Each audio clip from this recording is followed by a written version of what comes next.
తన యొక్క ముక్తిని తాను పొందుతూ మనుగడలో ఆయా కార్యకలాపాల చేత మంచి పనులు, సద్దులు, చెడ్డ పనులు అనేక రకరకాలైనటువంటి వ్యవహారంలో మునిగి ఆ యొక్క మనసు ఆజ్ఞాపించినటువంటి విషయాలను అనుసరించి శరీరం ఆయా రూపాలుగా మనుగడ సాగిస్తూ ఉండడం చేత శరీరం మనసు ఆజ్ఞలను అనుసరించి ప్రయాణం చేస్తూ ఉంటుంది. ఆ విధంగా మనసు యొక్క తత్వం, శరీరం యొక్క తత్వం ఒకదానికి మిళితమై ఆయా కార్యక్రమాల యొక్క మనుగడ ఎందు సాగించేటువంటి ప్రయత్నం చేయడం జరుగుతుంది. అంటే ఇక్కడ ఉన్నటువంటి విషయం, ఒక మంచి పని చేయాలి అనే సంకల్పం ఉన్నప్పుడు అది మనసు శరీరాన్ని ఆజ్ఞాపిస్తుంది, తద్వారా శరీరం ఆయా కార్యకలాపాలు చేస్తుంది. ఒక చెడ్డ పని చేయాలని చెప్పి మనసు ఆజ్ఞాపించినప్పుడు శరీరం దాన్ని అనుసరించి ఆ కార్యకలాపాలు సాగిస్తుంది. అంటే మంచి చెడు యొక్క విశ్లేషణ ఎక్కడ ఉంది? మనసు అనేటువంటి స్వరూపంలో ఉంది.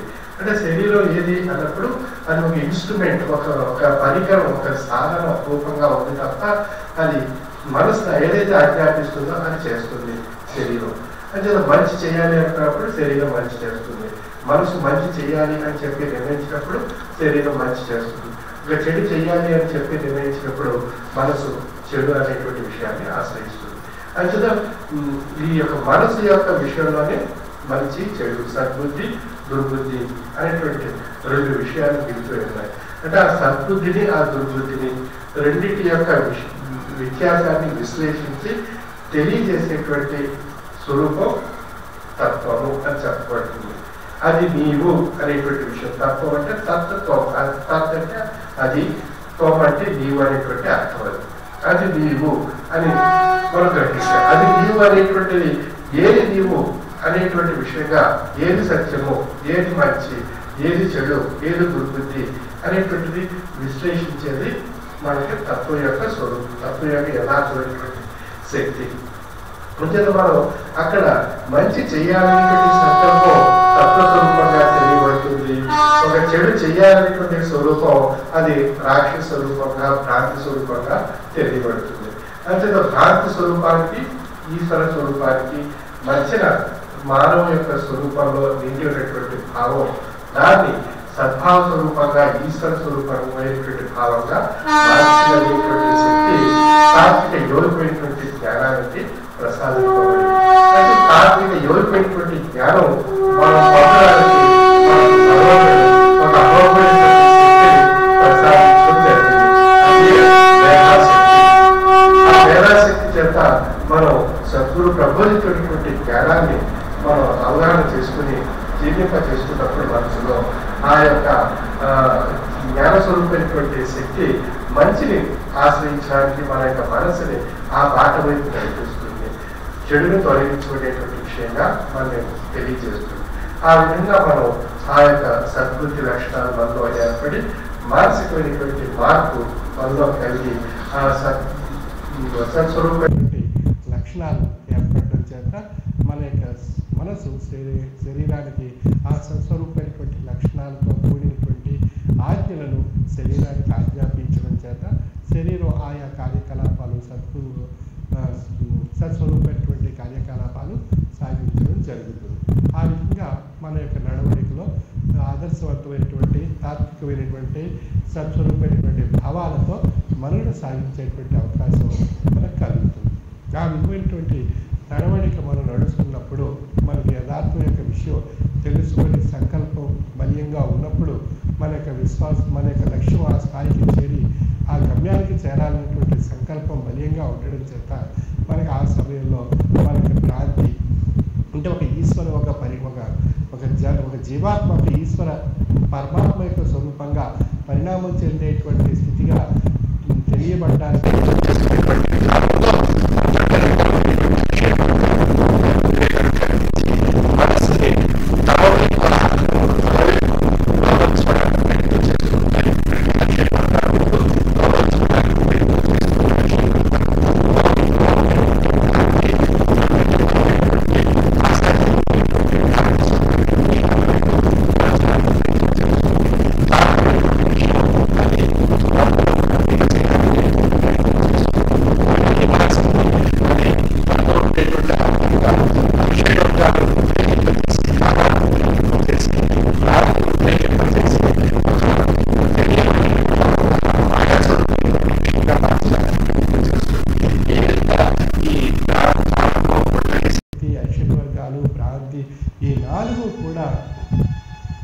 మన యొక్క సంకల్పాన్ని బలహీనపరచడానికి ప్రయత్నం చేసుకుంటారు. ఆ సమయంలోనే సన్యాసి చేసిన, సామ్రాట్లు చేసిన సర్వము నీవే స్వామి అనేటువంటి జిజ్ఞాసతో మన యొక్క సంకల్పంతో మనం బలీయంగా ఉండే మనం ప్రయాణం సాగించినప్పుడు అప్పుడు తను ఆశ్రయించినటువంటి సద్గురు యొక్క స్వరూపం యథార్థమైనటువంటి శక్తి ఆ సమయంలో తనకు తెలియబడుతుంది. అప్పుడు తను ఆశ్రయించినటువంటి సద్గురు యొక్క యథార్థమైనటువంటి శక్తి తన యొక్క దృష్టికి తెలియబడినప్పుడు తనలో ఆ యొక్క ఉత్కృష్టమైనటువంటి ఒక చైతన్యవంతమైనటువంటి ఒక తన్మయత్వాన్ని తాను పొందగలుగుతున్నాడు. ఆ సమయంలో తన యొక్క ఆశ్రయించినటువంటి సద్గురు బ్రహ్మస్వరూపంగా ఉన్నారనేటువంటి విషయం ఆ సమయంలో తాను గ్రహించి తరించగలుగుతున్నాడు.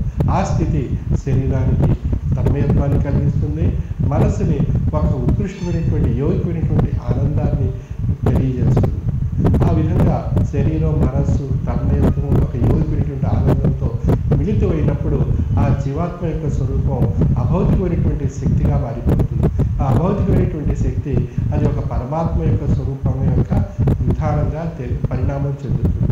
అప్పుడు ఆ యొక్క జీవాత్మ పరమాత్మ స్వరూపంగా ఉందనేటువంటి విషయం ఆ స్థితిలో తన్మయత్వంతో యోగికమైనటువంటి ఆనందంతో ఉన్నటువంటి ఆ వ్యక్తిత్వానికి ఆ సమయంలో ఆ వ్యక్తిలో తన యొక్క స్వరూపం తనకు తెలియబడినటువంటి ఒక యోగికమైనటువంటి ఆనందకరమైనటువంటి ఒక అభౌతికమైనటువంటి శక్తిగా మారిపోయినప్పుడు అప్పుడు తనలో ఉండేటువంటి ఆ పరమాత్మ యొక్క స్వరూపాన్ని తాను అనుభూతి రూపంలో పొందగలుగుతున్నాడు. ఆ స్థితికి రాగలిగేటువంటి యోగికమైనటువంటి సాధన అనేక పీఠంలో సంసార ధర్మాన్ని ఆశ్రయిస్తూ సాధించగలిగేటువంటి అవకాశం ఉంది.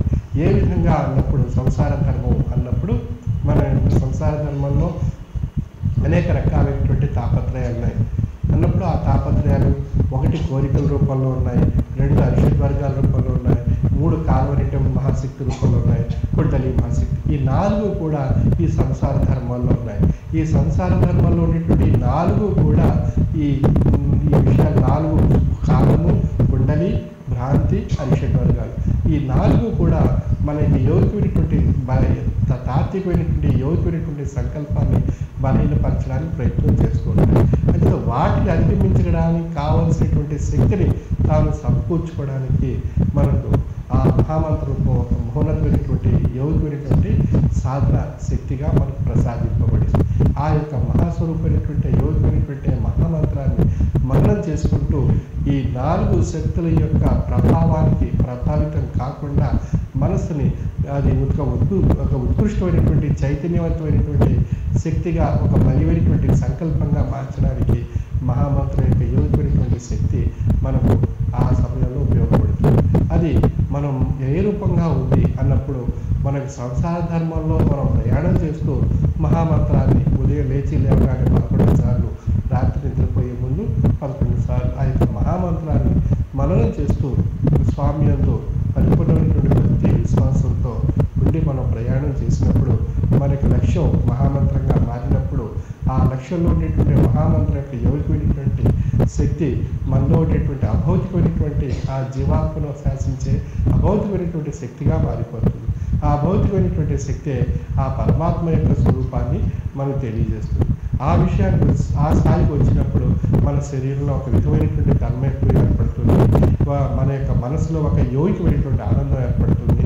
ఈ రెండిటి యొక్క మిళితం యొక్క స్వరూపంలో ఆ పరబ్రహ్మ స్వరూపం యొక్క శక్తి మనం దర్శించుకునేటువంటి విధానం మనకు తెలియబడుతుంది. అటువంటి ఉత్కృష్టమైనటువంటి శక్తి ఈ యొక్క మహామంత్రంలో మనకు అనుభవ రూపంలో నిరూపణ కాబడుతుంది. అంటే మన సంసార ధర్మాన్ని అనుసరిస్తూ మనం ఆచరించేటువంటి తపస్సు ఒక అమోఘమైనటువంటి గొప్ప తపస్సు. ఎక్కడో సంసార ధర్మాన్ని ఇవన్నిటినీ త్యజించి చేసేటువంటి తపస్సు కన్నా ఈ మన సంసార ధర్మాన్ని ఆశ్రయిస్తూ చేసేటువంటి తపస్సు గొప్ప తపస్సుగా పరిగణింపబడుతుంది. అంటే ఆ సంసార ధర్మాన్ని త్యజించినటువంటి వారికి ఈ అరిషడ్ వర్గాలనేటువంటి ఏదో ఒక సమయంలో అది ఉద్రేకాన్ని కలిగిస్తుంటాయి. అరిషడ్ వర్గాలు అనేటువంటివి అవి పుట్టుకతో ప్రారంభమై జన్మతో ప్రారంభమై జన్మ యొక్క తుది శ్వాసతో అంతం కాబడతాయి. అప్పటి వరకు ఉండేటువంటి అరిషడ్ వర్గాలు అది భ్రాంతి రూపంగా కూడా అది భౌతికంగా పరిణామాన్ని తెలియజేస్తూ ఉంటాయి.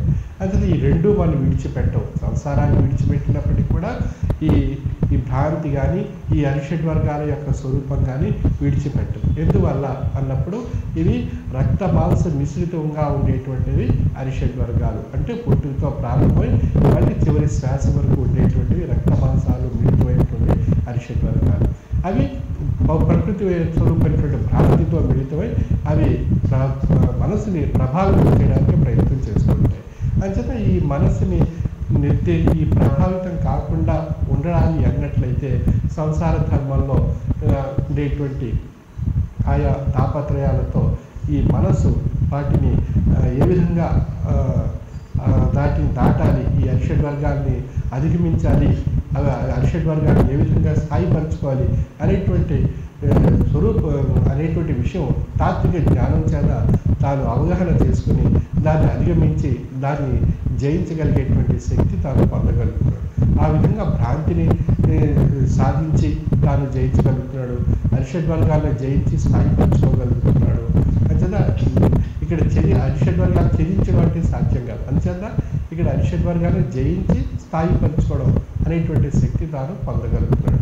ఈ విధంగా అరిషడ్ వర్గాల్ని భ్రాంతిని ఈ రెండింటిని స్థాయిపరచుకోవడం చేత కాలం అనేటువంటి స్వరూపం తనకు లోబడిపోతుంది. ఇంకా కుండలి అనేటువంటి శక్తి తనకు లోబడిపోతుంది.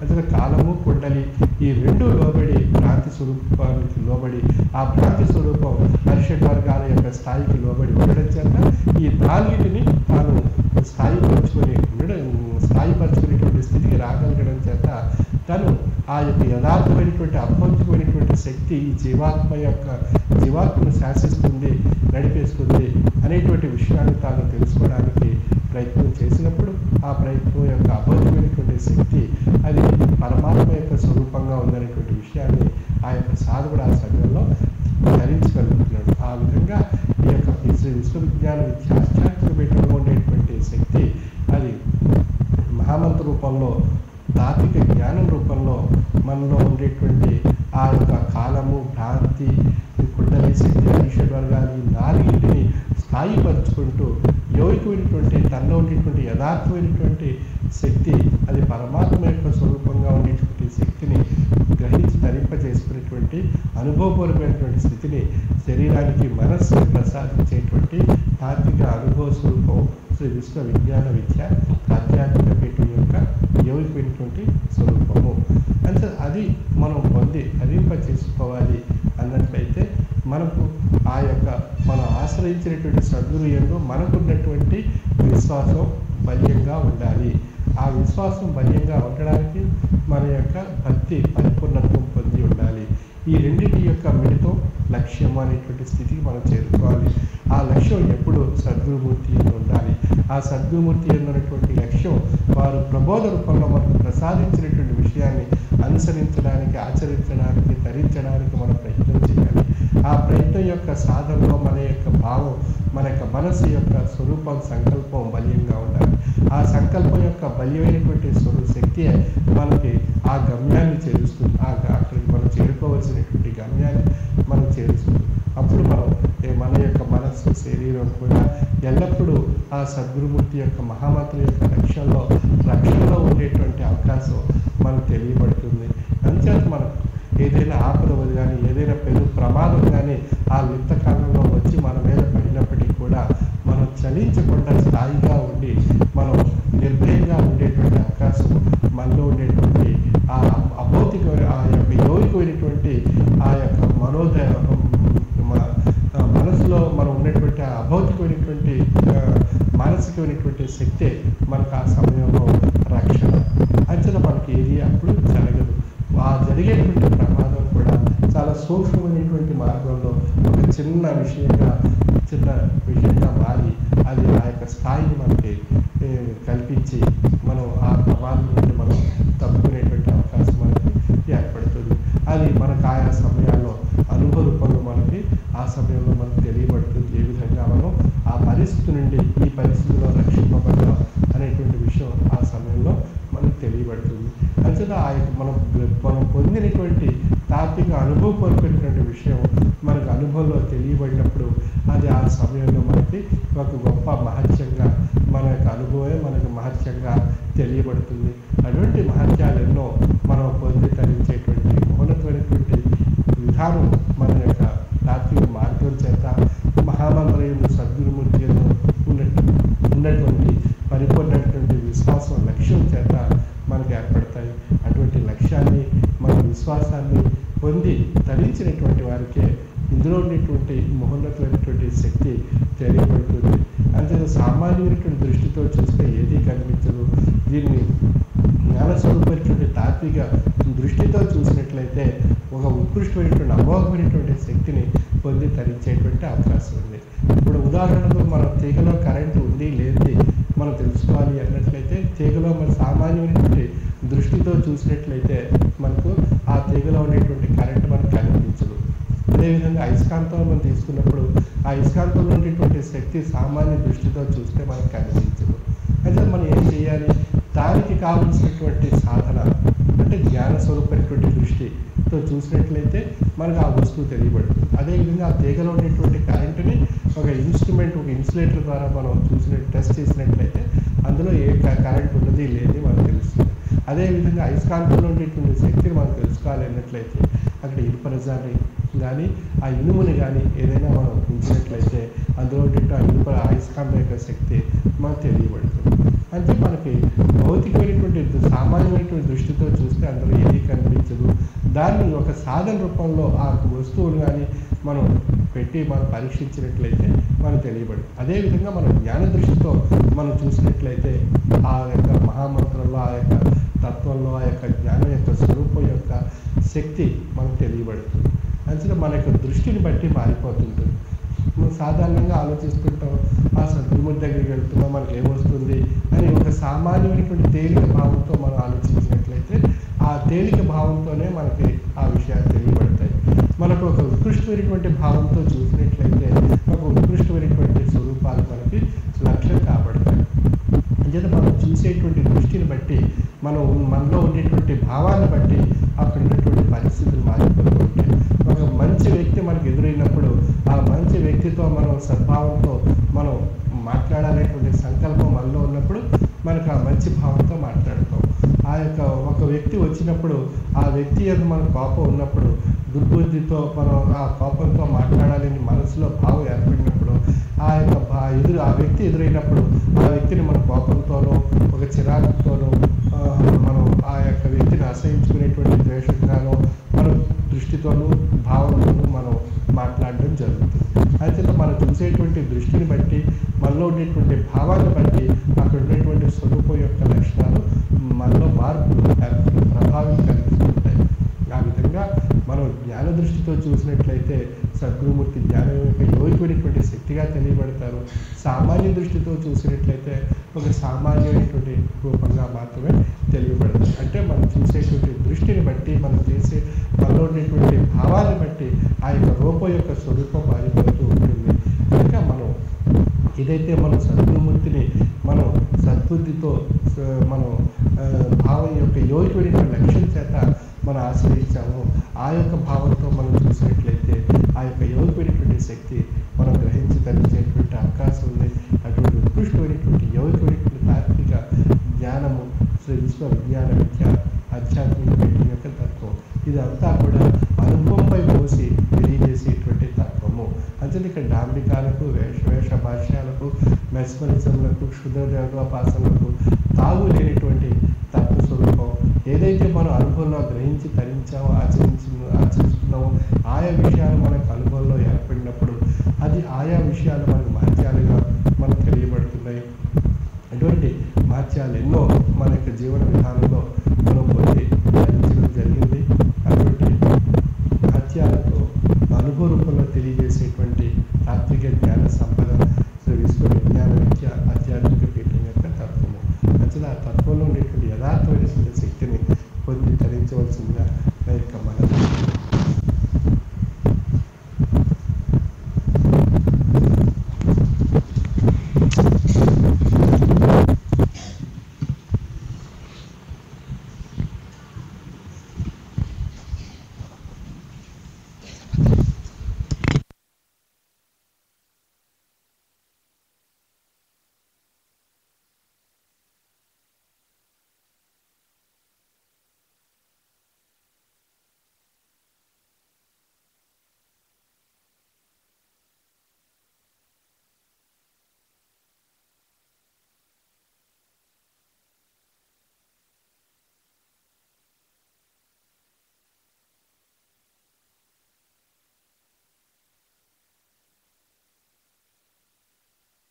కలిగిస్తున్నాయని, వాటి నుండి రక్షణ పొందడానికి సద్వివేక మహామంత్రమే మనం సాధన రూపంలో పెట్టినప్పుడు మనకి ఆ యొక్క ఇవన్నీ కూడా మనకి ఆ సద్గురువు యొక్క ఆశీర్వాద బలం చేత అవన్నీ కూడా స్థాయి రూపంలో తగ్గి ఆ పరమాత్మ స్వరూపాన్ని చేరుకునే అవకాశం కలుగుతుంది. స్వామి వారి యొక్క అనుగ్రహ భాషను చెప్పారు.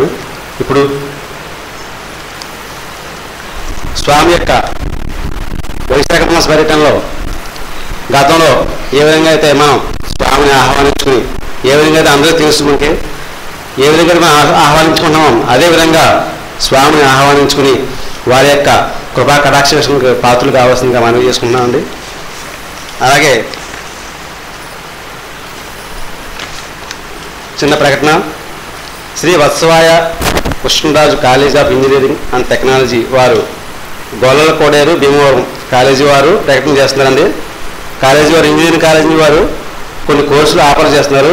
EEE, ECE, CSC, IT, mechanical, PT అంటే పెట్రోలియం అండ్ టెక్నాలజీ వారు కాలేజీ వారు ఈ కోర్సును ఆఫర్ చేస్తున్నారండి. ఎవరైనా ఆసక్తి ఉన్నటువంటి విద్యార్థులంతా కూడా వారు అడ్రస్ ఇచ్చారండి. S K Ameer Basha, door number 1118, pension line, Samarlakota. ఇక్కడ అడ్రస్ ఉందండి.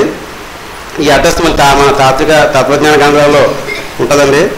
ఆసక్తి ఉన్నటువంటి విద్యార్థులంతా కూడా పై చిరునామాకు సంప్రదించి దరఖాస్తులు పంపి సీటు రిజర్వ్ చేసుకోవాల్సిందిగా కోరుతున్నామండి. కాలేజీలో పరీక్ష ఫీజులు మాత్రం విద్యార్థులే చెల్లించాలటండి. అది ప్రకటన చేస్తున్నారండి. ఈ విద్యా సంవత్సరంలో ఎంసెట్ పరీక్ష రాసి ఇంజనీరింగ్ చదవాలని ఆసక్తి కలిగిన పేద నిరుపేద విద్యార్థులకు శుభవార్త అండి. ఇంజనీరింగ్లో పేద నిరుపేద విద్యార్థులను ప్రోత్సహించిన నిమిత్తం మా ద్వారా కొన్ని ఫ్రీ సీట్లు అంటే ఉచితంగా సీట్లు కేటాయించారటండి.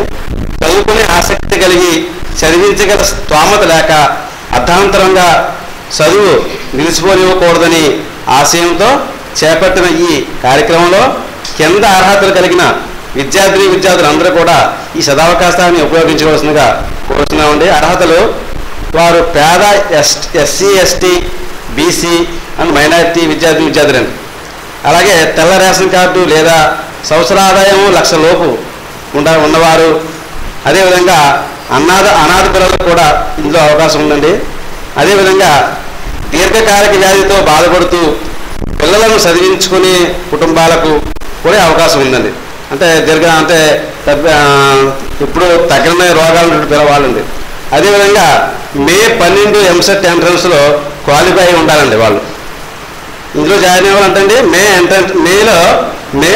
2012 జరగబోయే ఇప్పుడు మనకి మేలో ఎంట్రన్స్ జరుగుతుందండి ఎంసెట్లో. అందులో క్వాలిఫై ఉండాలన్నమాట అండి.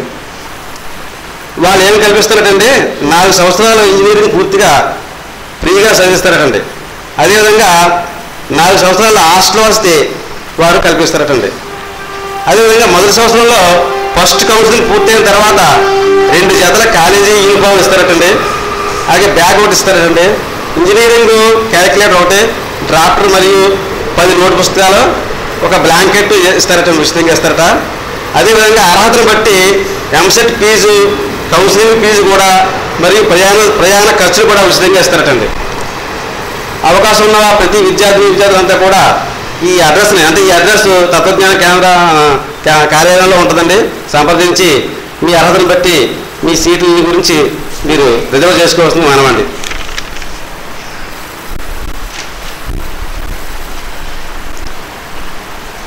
ఈ వారం ఆరాధన చేయించిన వారండి హైదరాబాదు వాకాడ లక్ష్మణ్ తిరుపతయ్య, తిరుపతి సూర్యలత గారు, వారి కుమార్తె లక్షిత, వారి కుటుంబ సభ్యుల ఆరాధన అండి.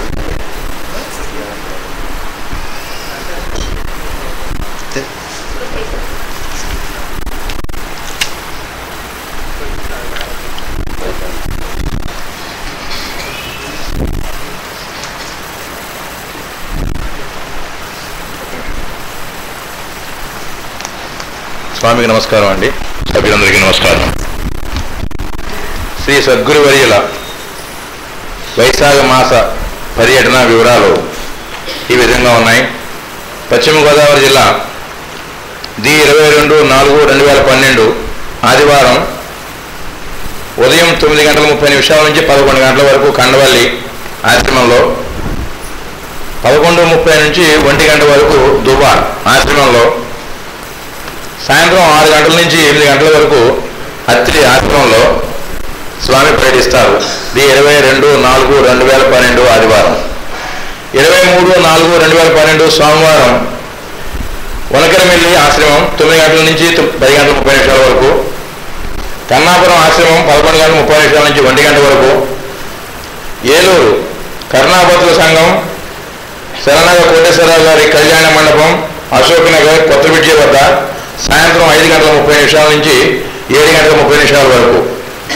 ది 24/4/2012 మంగళవారం బల్లిపాడు ఆశ్రమం 9 గంటల నుంచి 10:30 ఉదయం, పొలమూరు కల్దిని రసాయన గారి కళ్యాణ మండపం 11 గంటల నుంచి 12:30 వరకు, ర్యాలింగ్ ఆశ్రమం సాయంత్రం 6 గంటల నుంచి 7:30 వరకు. 25/4/2012 బుధవారం రావిపాడు ఆశ్రమం 9 గంటల నుంచి 10 గంటల వరకు, విశాఖపట్నం ఆశ్రమం 11 గంటల నుంచి 12:30 వరకు, టీపీ గూడెం సత్యవతి నగర్ చెట్ల రోడ్డు సాయంత్రం 5 గంటల నుంచి 7 గంటల వరకు. 27/4/2012 శుక్రవారం జయజిమ్మాపురం ఆశ్రమం 9 గంటల నుంచి 10:30 వరకు, రామవరం ఆశ్రమం 11 గంటల నుంచి 12 గంటల వరకు, రాజపూడి ఆశ్రమం 4:30 నుంచి 6 గంటల వరకు, పత్తిపాడు 6:30 నుంచి 8 గంటల వరకు. 28/4/2012 శనివారం కొత్తపల్లి ఆశ్రమం 9:30 నుంచి 11 గంటల వరకు, అప్పలరాజుపేట ఆశ్రమం 2 గంటల నుంచి 3:30 వరకు.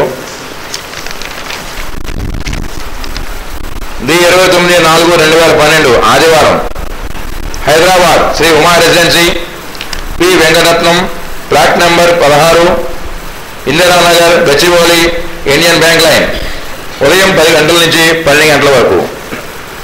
30/4/2012 సోమవారం రాజమండ్రి గౌతమి ఘాట్ మన ఆశ్రమంలో 10 గంటల నుంచి 11:30 వరకు, తుని ఆశ్రమంలో 4 గంటల నుంచి 5:30 వరకు.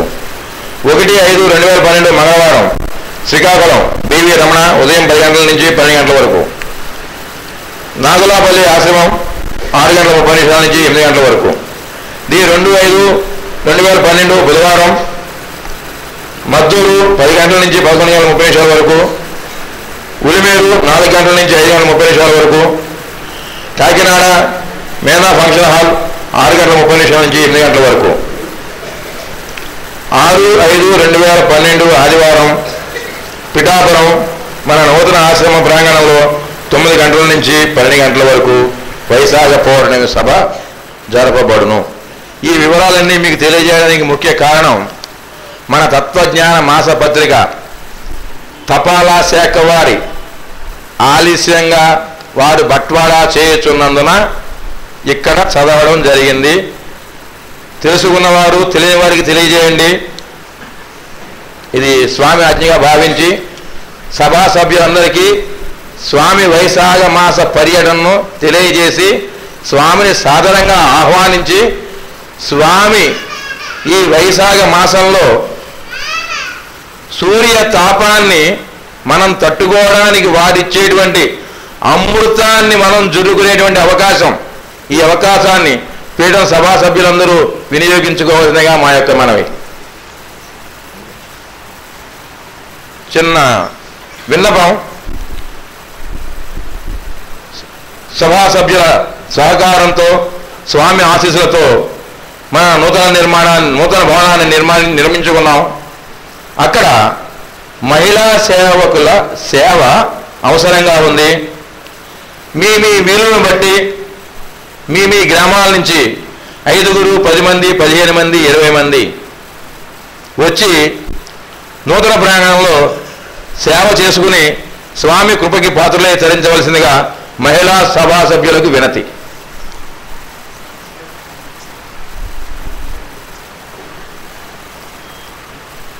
ఇంకా మీకు వివరాలు తెలుసుకోవాల్సిన వారు సావిత్రి గారిని అడిగితే మీకు వివరాలన్నీ తెలియజేస్తారు. సేవ చేసే వారికి సదుపాయాలన్నీ ఇక్కడ కల్పించబడతాయి.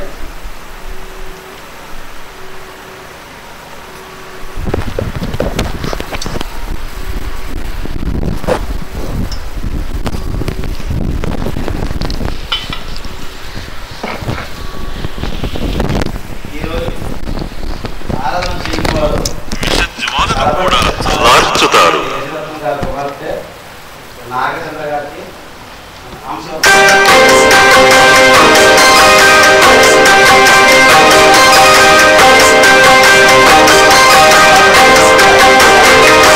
ఎవరు ఈ దారి, ఈ కొండ, ఈ లోయ, ఈ మారుమూలల్లో,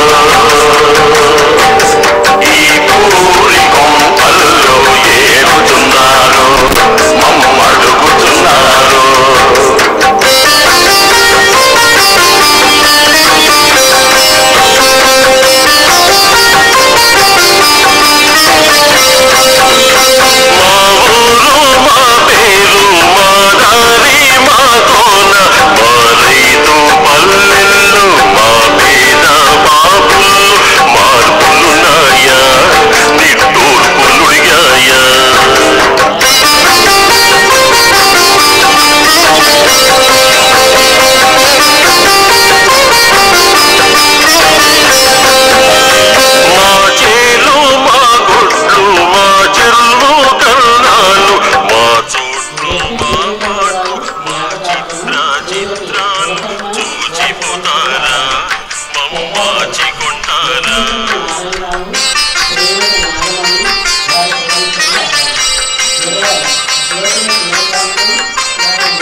ఎవరంటారు ఇది ఆటనెవ్వరంటారు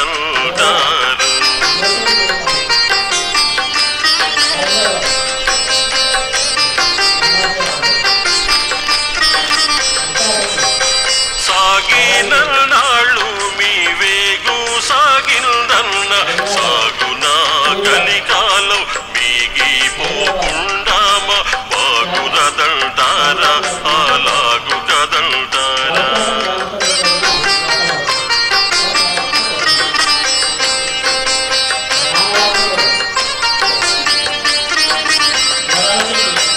ఇలాగూ చెప్పితే అలాగూ నడిచితే ఆలీషా తలచితే ఆలేఖిన విషజ్వాల చల్లాచదా కాలవు మార్చదా ఎవరు ఈ దారి ఈ కొండ ఈ లోయ ఈ మారుమూలల్లో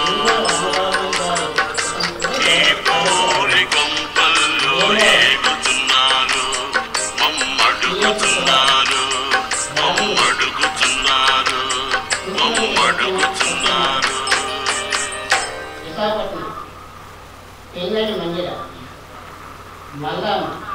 నీవు మహాశక్తిశాలివి ఓంకారం జీవాత్మగా రూపొందినది నీ త్రిమూర్త్యాత్మక స్వరూపము నుండి ఉద్భవించిన జగత్తులో నేనున్నాను నీవు నేను వేరు కాదు నేను నీ ధ్యానములో పరవశించి సదా ఆనందముగా ఉండేలా చేయి నాదానందమునకు మూలము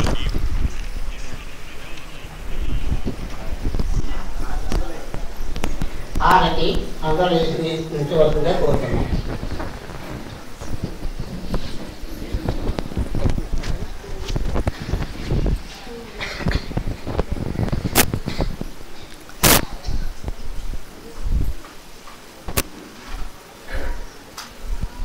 హారతి జయ జయ హారతి శ్రీ గురుదేవ హారతి జయ జయ హారతి గైకొనము స్వామి హారతి జయ జయ హారతి నే రాజానములని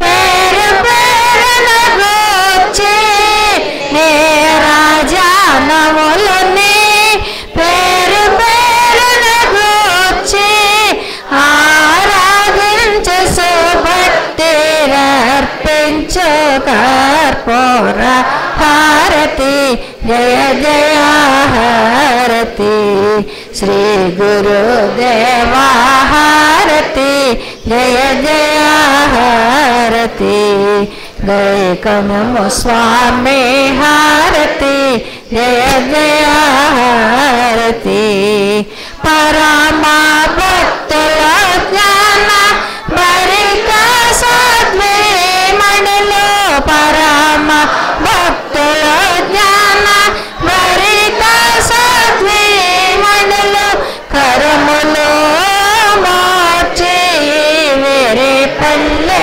రమణ నిత్య హారతి జయ జయ హారతి శ్రీ గురుదేవ హారతి జయ జయ హారతి గైకొనము స్వామి హారతి జయ జయ హారతి పరతత్వ తేజమున పరములు మాకిచ్చి పరతత్వ తేజమున పరములు మాకిచ్చి హరయో మరలేశ సద్గురు నరసింహటుల నిదిగో హరయో సద్గురు నరసింహటుల నిదిగో హరయు నల్లగుని భాష సద్గురు నరసింహటుల నిదిగో హారతి జయ జయ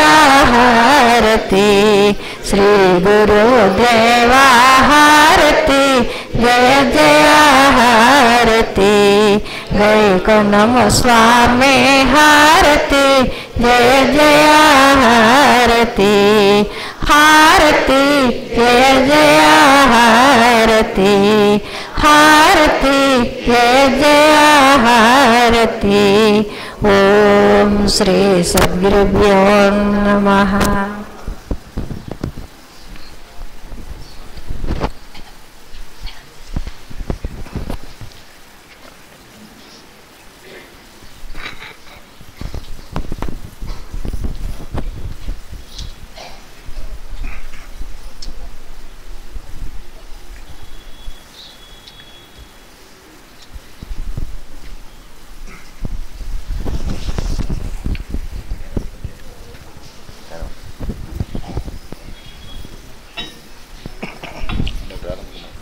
ఆరాధనాంతం ఎవరి స్థానంలో వాళ్ళు సిద్ధంగా కూర్చోవలసిందిగా మనం